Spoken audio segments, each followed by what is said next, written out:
Hey there, everybody. Welcome to the Callin NFL Roundup for Week 6. I'm Alex Barth, Alex Lebowitz with us, and from Sports on the Go 1 in New York, Jake Asman joins us as well. How's it going, guys? It's going well. It's good to be here. It's great to be here. Thanks for having me, guys.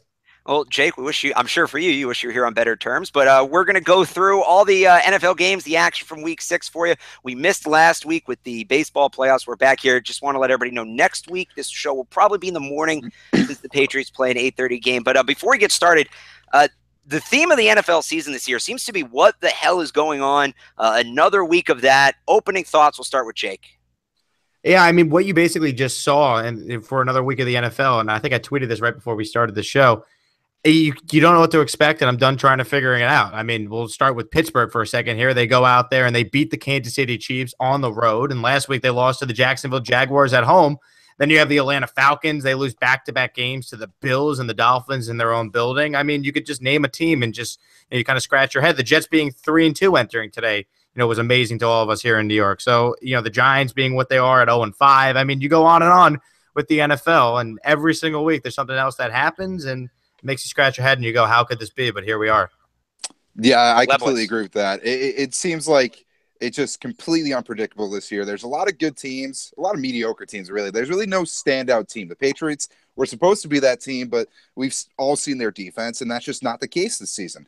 But going every game today, the Falcons blowing that 17-point lead in the second half, shocker. The Raiders losing on that field goal, then the game, the Chargers beating them. Derek Carr seems like he's still probably hurt. And I think the biggest news of the day is Aaron Rodgers potentially being out with the season with a broken collarbone in his throwing arm. You add that with Jameis Winston getting banged up. There's a lot of action going on this week in the NFL that kind of makes you reconsider your preseason thoughts. I thought the Patriots would run away with it this year. That's not the case. No one's running away with it. And it seems like each week, every game is up for grabs.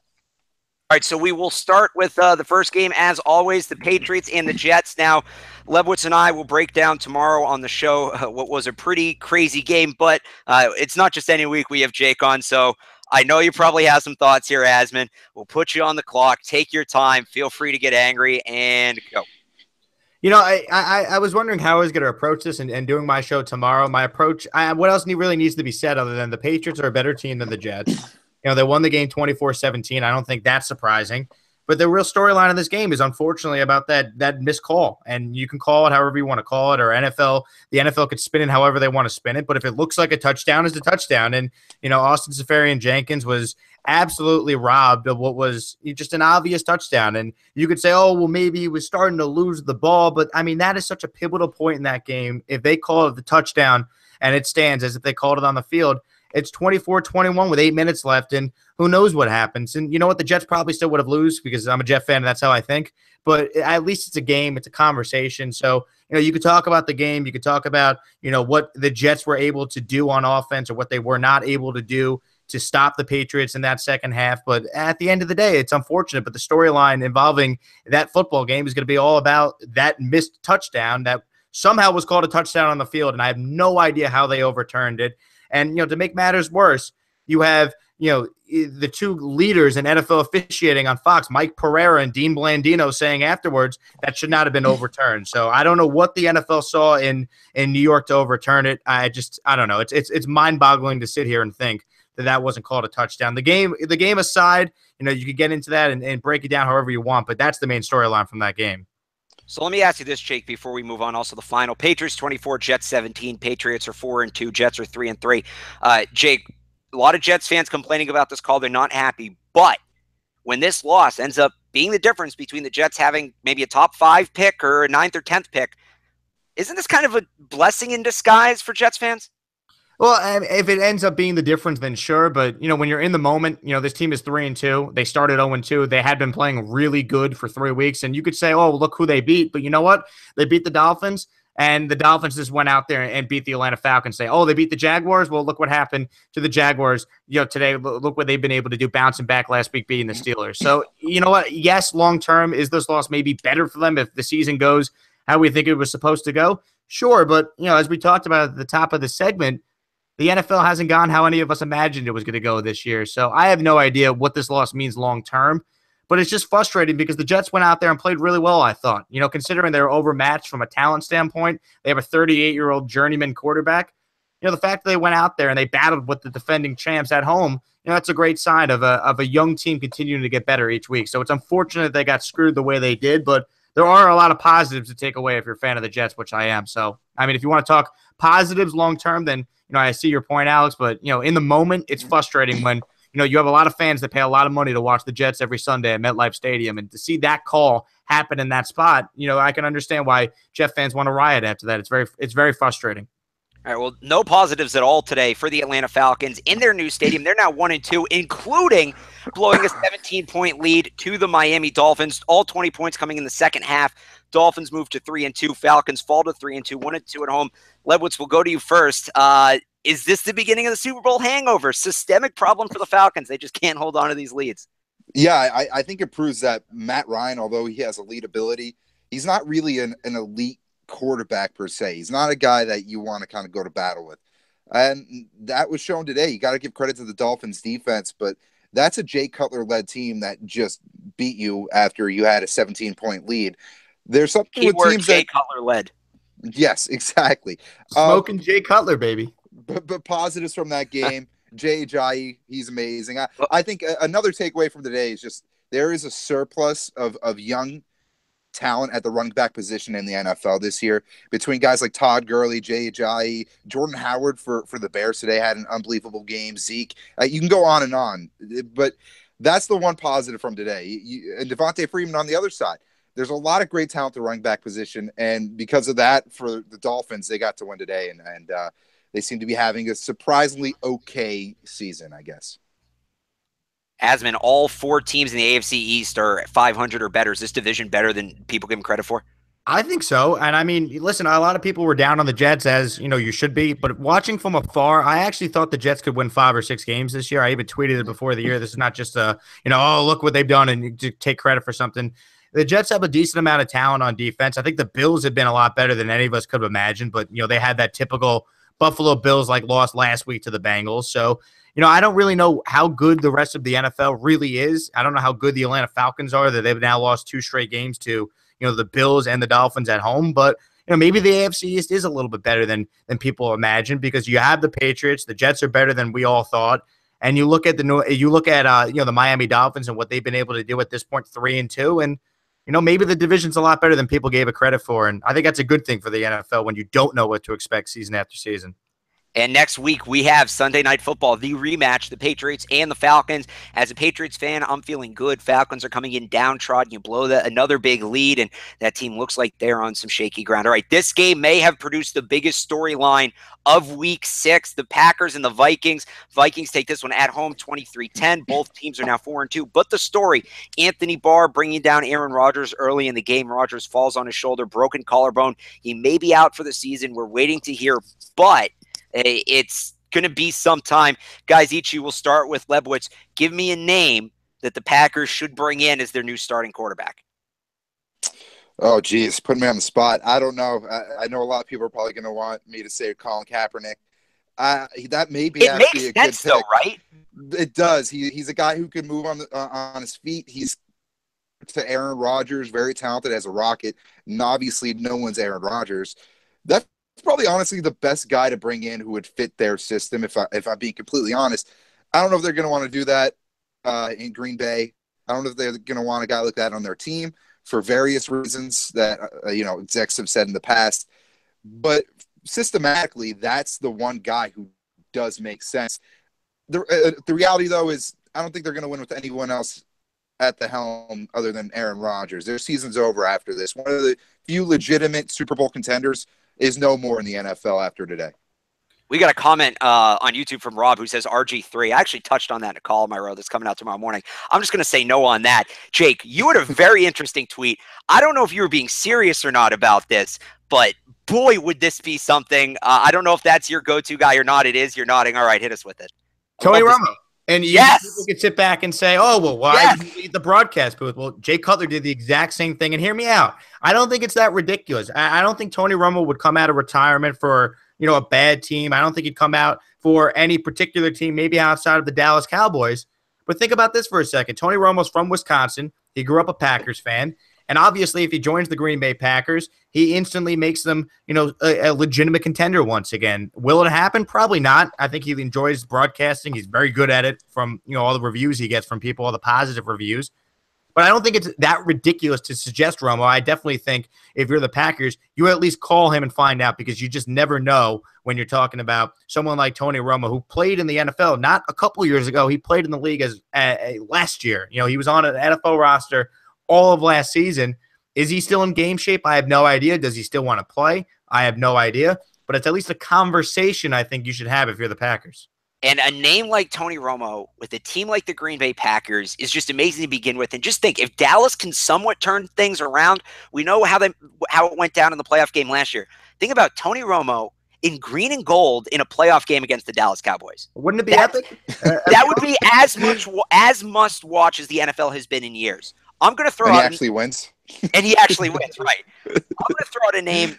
This may be equally as ridiculous to Jake's, and I don't know if it'll happen, but this is kind of my thought. Jimmy Garoppolo. Just think about it here. The Patriots need to do something with him. His contract's up at the end of the year. They're not going to keep him and Brady. The Patriots have some glaring needs in positions where the Packers have a bit of a surplus. If Green Bay could put an offer on the table to Belichick that he thinks will give him a better shot at winning the Super Bowl this year, it's hard for him to say no to that. And then you're under the 1-year deal, and you're done with him at the end of the year, and Rodgers steps back in. I just think, I don't know, if I'm Green Bay, one of the first calls I'm making, maybe after Tony Romo, is to the New England Patriots in regards to Jimmy Garoppolo. Do they want Josh McCown because the Jets would be willing to trade him away, and then the tank will be back on? Look, after the way he played today, sell high, baby, I guess, on Josh McCown. He's left. 360? Listen, Josh McCown is fantastic at just looking like he's a lot better than he actually is. Listen, that's the Patriots defense, Jake. My grandmother could throw 360 on the Patriots. That is true, but McCown is a guy that just came off winning 3 starts in a row, fellas. So I'm a big McCown guy. Hey, it gives Christian Sackenberg a chance. All right, on to the next game, the Saints and the Lions. The third win in a row for the New Orleans Saints over Detroit, 52-38. Saints putting up big numbers, a lot of offense in that one. Both these teams, though, kind of feel like they're on the outside looking in. Not much here that piques my interest. Well, I bet the over, so I was very pleased. So there you go. Lebwoods? Yeah, I mean, this is just another case of two teams that are kind of middle of the pack. Matt Stafford, he's not a top 5 quarterback. He's not a guy that's going to bring you to the promised land, so to speak. And this is just, it's just a crappy game. They came back. They almost they almost came back to tie the game. They were within a touchdown, got that pick 6, and then what do you know? They do the exact same thing and give up that pick 6. Just two mediocre football teams going at it, and I think that's the story of Week 6. Redskins and 49ers. Washington takes this one 26-24. Washington is now 3-2. San Francisco now 0-6. We won't bring 0-16 in the conversation yet, but 0-8 a possibility for San Fran? They're honestly the most exciting 0-6 team you'll ever see. They've lost every game by 1 point this season. So they're going to win a couple eventually. They've got to. They're due to be a 3 or 4 win team, in my opinion.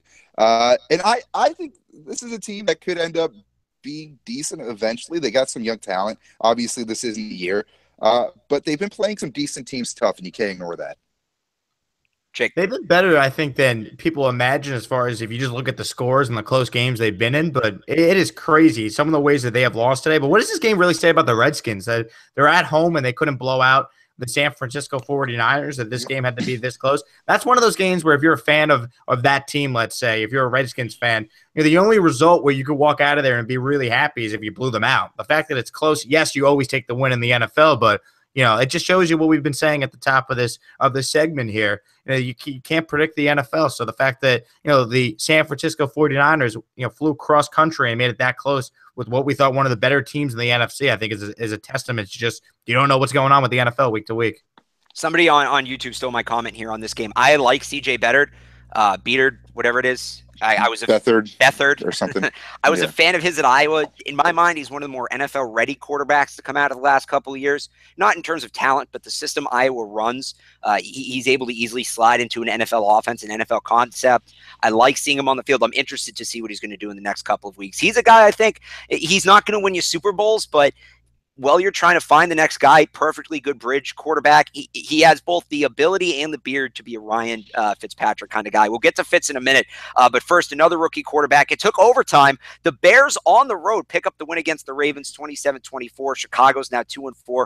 Baltimore's now 3-3. Guys, we've seen a couple of games here of Mitch Trubisky. What do you think so far? Obviously, the bar has been set high with Deshaun Watson. Does Trubisky have a chance to get there? Maybe. I don't know. You can't really tell 2 games in, and they're not relying on Trubisky, the Bears, that is, as much as the Texans are relying on Deshaun Watson. So you got to see him, get challenged more than he is right now. That said, I like the way they're using him. I like the way they're easing him in and relying on the run game early on. You got a guy that you're throwing into the fire who's a rookie. You don't want to ruin him. You don't want to damage him this young, this early into his career. So could he be a guy who's similar in talent to Deshaun Watson? Maybe. Who knows? We got to see more from Trubisky before we make that judgment, though. Jake. Absolutely. I agree with you, Alex. I just think 2 games in, impossible to tell what you have in a quarterback. And, if you're going to judge a quarterback after just a couple games, and what would we have said about, what Jared Goff did last year? He looked awful. Mm-hmm. It's all about, the coaching staff with a young quarterback as well. So it's so early, but that's what I think what makes what Watson's doing for the Texans so impressive. I mean, it just seems like every single game he's going out there putting up big numbers. And when you think about the fact that he wasn't their starting quarterback from day one, you wonder how the heck did he not just get that job right out of training camp? But I mean, both those guys, I think, have high ceilings. Trubisky, he's only played 2 games. We'll find out what he has the rest of the year. Maybe Tom Savage is another guy the Packers could look at. I think Deshaun Watson, it's safe to say, has locked up that starting role there. His Texans beat the Browns 33-17 today. Houston at 500 at 3-3. The Browns are 0-6. Let's do this here. I don't think they play this year off the top of my head. I don't believe they do. But neutral field, Cleveland, San Francisco. Who wins? Jake, we'll start with you. I'll take the Niners. As a Jet fan, I just watched the Browns last week. They are the worst team I think I've seen in a long time. And I mean this seriously. When I watched this game, the Jets played as poorly as you could possibly play last week to the Browns, and they still won easily. Like, that's how bad the Cleveland Browns are as a football team. They are going to regret passing over Carson Wentz, passing over Deshaun Watson, passing over Dak Prescott. I mean, the quarterbacks that they have passed up on, I mean, good Lord, that management is run by guys that the movie Moneyball was based off of. I have no idea what Cleveland's doing. And what bothered me the most as a Jet fan, guys, when everyone was just ripping on the Jets, saying they're tanking, their GM's incompetent, all this, all we heard was, oh, well, Hugh Jackson and the Browns, they had a great Hugh Jackson, whoa. They're doing it the right way. Hugh Jackson can't coach anything. I mean, their team is terrible. All right, Ledwoods, we'll change it up for you because we got a question on YouTube. Fact or fiction, the Browns make a midseason coaching change on the topic of Hugh Jackson? You know what? I'm going to say fiction. You got to ride it out. I think they knew what they were getting into going into this season. I don't see much of a benefit in changing your coach mid-year for the Browns. They're going to suck regardless. They're going to be a top 3 pick in this upcoming draft. I'd wait till the end of the season to cut ties with him. Yeah, I agree with you there. I think Hugh Jackson's a perfectly good bridge coach, and in that, I mean, he won't win you many games. He's going to help your draft stock. So I think he makes it through the year. But, yeah, I like what the Browns are building. I like the draft they had last year defensively, but they are still a long way away, and I agree with Jake. The 49ers, just their coaching is terrible, though. You watch them play. They make terrible decisions. I mean, last week in the Jets game, for example, they're down 3 points at the 3-yard line, and they go for it on 4th and goal instead of kicking a field goal to tie the game up at 10 apiece in a game that has no offense in it. They're trying to be aggressive in it and go for it. If you want to lose games, Hugh Jackson's your guy, because now the Browns are going to be in another situation with a top 3 pick where they're lucky it's a great quarterback draft where I don't even think they could screw it up if they wanted to this time. Hey, Lamar Jackson's going to be on the board there at number 1. So let's not talk too soon. That's my guy for the Jets, hopefully. I would love to see that train wreck, but I would take it on the Browns as well. On to the 4 o'clock games, and this may have been, Jake, you had a tweet about this being like the perfect day for Red Zone, and the 4 o'clock game specifically was one of the best 4 o'clock sessions in the NFL I can remember. We'll start out in the desert. Arizona picks up the win over Tampa 38-33. Cardinals are now 3-3. Bucks are 2-3. They had that week 1 bye with the hurricane. Adrian Peterson, in his first week with the Cardinals, 26 carries, a $134, gets in the end zone twice. This is the oldest team in football between Palmer and Fitzgerald and Peterson, and they're still somehow getting it done. I love it. And on the other side, Tampa 2-3. I know they scored 27 fourth quarter points, but damn, this is supposed to be a great offense. This team was supposed to win that division handily, and they're struggling. Again, just this game more than any other left me scratching my head both ways. You got senior citizens playing like Pro Bowlers, and you got a team with Mike Evans and Deshaun Jackson that can't move the ball for 3 quarters. Yeah, it was kind of a screwy turn of events. You also can't ignore the fact that Jameis Winston was out early on in the game, so they lost him and had to rely on Ryan Fitzpatrick to kind of move that offense. And he actually didn't do that horribly. He did all right for a guy who was just thrown in there. But yeah, the story of the game here is Adrian Peterson coming out and having his first, triple-digit yardage game in 2 years. It's good to see he's alive and well. The league's a better place when he's good, and to have the combo of him, Carson Palmer, and Larry Fitzgerald all playing top-notch football made me feel like I was back in 2008. It was awesome. It really was a Madden 08 game. Jake, what'd you think of your boy Fitzmagic? Oh, my goodness. I saw him come in. I'm like, this is the most predictable thing ever. Look at Ryan Fitzpatrick's career. Everywhere this guy goes, the starting quarterback in front of him goes down with an injury, and he gets a chance to play. So now I'll tell you what's going to happen. The Bucs are going to rattle off a bunch of wins in a row. They'll probably just miss the playoffs, and they're going to re-sign Ryan Fitzpatrick and give him a mega deal. And I hope at that point the Jets go out there and trade for Jameis Winston because we'll gladly take him. I'll tell you what, when I was writing my column about who the Packers should inquire about, and I'm literally halfway through the paragraph on why Ryan Fitzpatrick's the perfect fit, and then Jameis Winston goes down, and all of a sudden he's off the table. But yeah, that guy's got some luck. This may have been the game of the day. The rematch of last year's, I think it was the divisional round, the Steelers and the Chiefs. Pittsburgh goes into Arrowhead Stadium, hands Kansas City the first loss of the year. Pittsburgh now 4-2, Kansas City 5-1. Are the outside of the Patriots, are these, and maybe even including the Patriots, are these the 2 best teams in the AFC, given what happened with the Raiders? And we'll touch on that in a bit. Yeah, absolutely. It's by default, really. The Raiders have been completely underwhelming in the last 4 straight games. I know we're going to touch on that a little bit, but yeah, these are the 2 teams. I think the Chiefs still have the advantage over the Steelers. I think Ben Roethlisberger is still looking really underwhelming, and it's looking more and more that this is going to be his last season in the NFL. But yeah, this is definitely the 2 teams to look out for if you're a Pats fan, if you're any fan in the AFC that's not Pittsburgh or Kansas City. But yeah, that said, they're not amazing. They're still 2 very flawed teams, and although Kansas City went into that one undefeated, they're not as good as their record indicates, in my opinion. I think when it comes down to crunch time, their quarterback's still Alex Smith, and for the Steelers, their biggest weapon, usually Ben Roethlisberger, he's no longer the guy that he used to be. So, yes, by default, they are still not too concerned about them. I don't think they have that high ceilings. Jake. I agree, Alex. And I look at these 2 teams, and the Steelers, for whatever it is, they just have the Chiefs number. So I'm not shocked by the outcome, but when you consider the Steelers looked as horrible as you could possibly look a week ago against the Jacksonville Jaguars at home, then it's somewhat shocking. But I think you look at this game, and the one thought I had watching, and you brought it up, was maybe this is Roethlisberger's final season. How wild would it be if Alex Smith is the Steelers quarterback next year? Because the Steelers are going to be a middle-of-the-pack team. They're not going to be able to go out there and draft a quarterback in the top 10, let's say, and trading up cost a fortune, as we all know.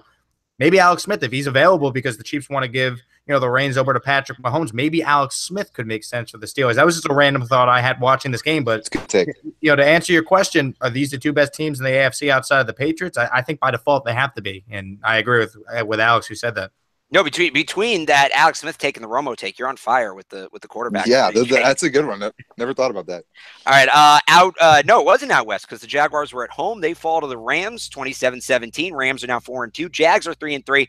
Jake, I've asked Lebowitz this pretty much every week on this show, so I'll ask you because we have a third voice in here. Are the Rams legit? Is this actually a Super Bowl contending team out in LA? I don't know if they're a Super Bowl contending team, but I think they're a legitimate playoff threat. This is a team that has a really good offense, obviously. It's good to see them bounce back after they just didn't play well last week at home against the Seattle Seahawks. But I mean, the Rams, they're an up-and-coming team. So I think if you're a Rams fan, and I don't know who's a Rams fan because all their fans are still in St. Louis, but besides the point, if you look at the Rams, they have a young quarterback. They have a stud running back. They have good offensive playmakers. They're a team going in the right direction, and we had no expectations coming in. The Rams, they're giving you a nice season if you're a fan of that team. All right, no, you want to talk about the LA team that doesn't have fans. That's the San Diego Chargers, but they probably picked up some supporters today. A 17-16 win over the Raiders, and a lot of who saw this coming this week. This may be my favorite. The Chargers and the Raiders are tied at 2-4 in the NFC West. Big trouble, I think, if you're the Raiders. You're supposed to be a Super Bowl contender. They've struggled out of the gate. And I know Will Brinson was one of many on NFL.com who had the Chargers of Super Bowl contenders. He might as well pop his champagne today because this is just about as good as it's going to get for him. Yeah, I don't think the Chargers are Super Bowl contenders. I think this more speaks to where Derek Carr is at health-wise. He's clearly not 100%. And this Raiders team has lost 4 consecutive games. It's time to panic out there. That's an extremely flawed team when it comes down to it. I was really high on them coming in simply because of who their quarterback was. I thought the Marshawn Lynch signing was great. Obviously, Khalil Mack is one of the best defensive players in the NFL.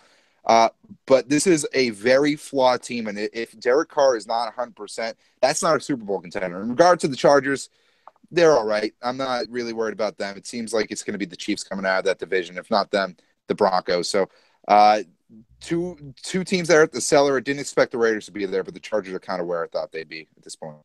All right, preview of tonight's game. It's the Giants heading out to the Rockies to take on the Broncos. Jake, we'll start with you. One simple question. I think this is the only thing you can talk about in this game. Is tonight the night the Giants get off the schneid? Absolutely not. And if they do, I mean, they should pop champagne as if they won the Super Bowl. I mean, this is Giants team. I don't know, how much people outside of New York have paid attention, being, in New York, having to watch all their games. Loved this landslide. Everybody, rest of the country has loved this landslide. Let us tell you.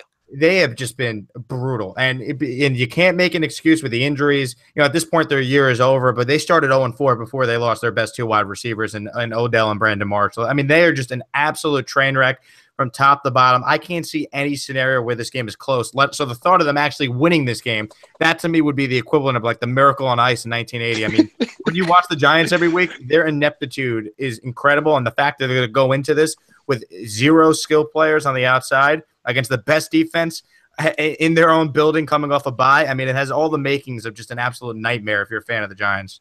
Jake, real quick, before we get to Leibowitz, 13.5 point favorite at home, Denver. You buying? I bet the house on Denver tonight, so I hope so. All right. Leibowitz. Yeah, it seems like Ben McAdoo is another coach who's on his way out. Eli Manning's another quarterback on his way out. It's just a dumpster fire in New York. It seems like that locker room just completely lost. It's kind of like the end of our childhood this season. You have, Joe Flacco, who's starting to really suck. You have Ben Roethlisberger, who's starting to really suck. And you have Eli Manning and Phillip Rivers, of course, who seem to be on their way out. Tom Brady's the only one left. Who would have thought? And it just seems like this Giants team is the most surprising in the NFL by far. 0-6 to start the year, and it seems like it's going to continue to slide for him. So, yeah, it's shocking. I thought Eli Manning was better than this, and I thought that overall was just a lot better than what they've shown this season. They're going to lose tonight to the Broncos is my answer, by the way. You really thought Eli Manning was better than this? Have you not watched football for the last 13 years? Not better than what? Not this early in the season, he's not.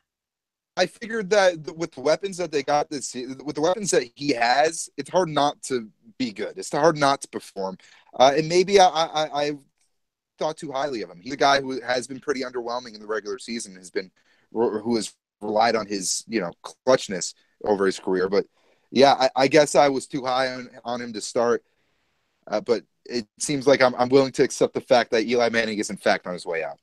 You mentioned all those quarterbacks kind of retiring. My dad told me today to grow up. I told him I will when Tom Brady retires, and I stand by that. That is the day my childhood ends, and hopefully it's not for a long time. One more game to touch on here. Monday night, Colts visit the Titans. Leibowitz, I think we had the same take. The take I had last week for Monday Night Football is going to be the same take here. Yeah. I'm not. I'll tune in. I'll watch a little bit of it, but I'm not super interested. Jake, the Yankees are on. What are we doing? We're not going to be watching. I honestly might watch the baseball game over that as well. All right. I want to thank Jake Asman for joining us here on the Callin NFL Roundup. Lebowitz for forsaking his computer, going on his phone.